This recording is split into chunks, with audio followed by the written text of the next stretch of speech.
quelle que soit notre religion, soyons tolérants les uns envers les autres pour que nous puissions bien vivre ensemble, sinon nous allons mal mourir ensemble.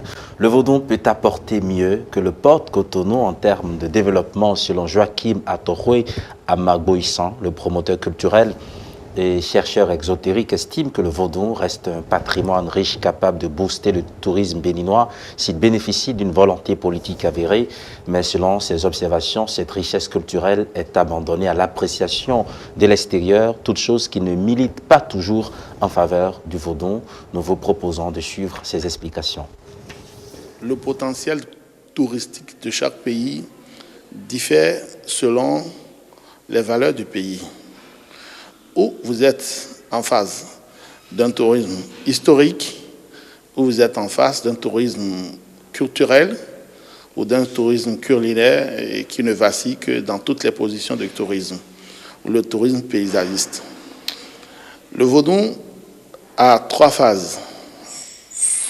La première phase, qui est d'abord les dignitaires conservateurs, qui depuis 10 siècles, sous l'oppression de l'Occident, a essayé de conserver cette valeur.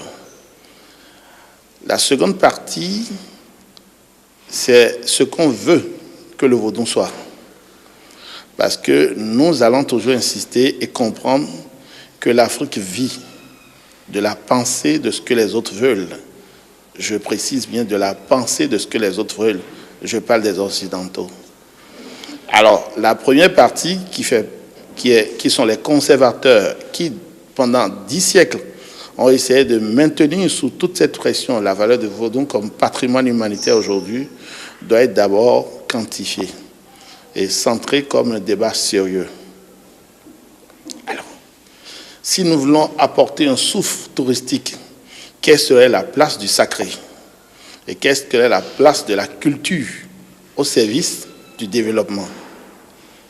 Nous devons devoir réfléchir pour voir les moteurs qu'on peut installer afin que la machine soit profitable. S'il y a une très bonne étude derrière, le Vaudou peut mieux apporter que le port de Cotonou. N'oublions pas que les grandes destinations spirituelles du monde, qu'est la Médine, la Mecque, la Rome antique, et qui est aujourd'hui le Vatican, ont chacun d'eux des valeurs de pèlerinage annuels. Le Vaudou a la valeur d'avoir des pèlerinages annuels, parce que le Vaudou en lui-même est un art de vivre.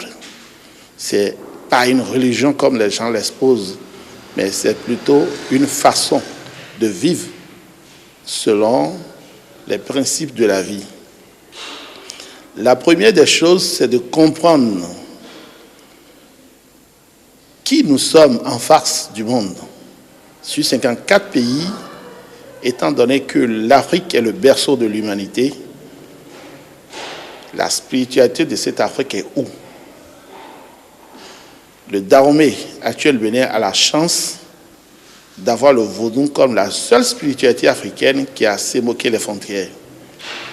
Dans cette douloureuse, tragique expérience qu'est la traite négrière, le Vaudou a pu s'implanter dans plusieurs nations américaines comme européennes.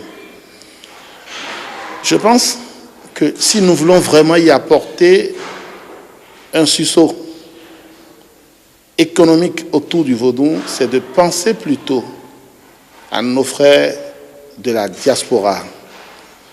C'est de réfléchir à voir les rencontres que nous pouvons mettre en place afin que leur retour, qui serait de 2 dimensions, puisse profiter à l'économie béninoise. L'apport d'abord d'hommes convaincants, capables d'investir sur l'Afrique, et le second, le retour de nos frères déportés. Je pense qu'il y a une très bonne politique autour de ces valeurs. Le Bénin peut en profiter et supplanter encore le monde par ses valeurs ancestrales. Je précise en disant que quand j'entendais l'actuel président de la République, dont nous devons toujours porter le mérite et louer, je vais d'abord dire son audace, c'est respecter la nation béninoise en disant « je ferai de Vaudon mon affaire, je ferai de Vaudon l'affaire de l'économie béninoise à la face du monde ». Je pense que c'est un grand pas déjà qu'un Africain digne du nom puisse porter la volonté devant le parterre diplomatique international que le Vaudon serait désormais son chantier de construction, la première d'ailleurs.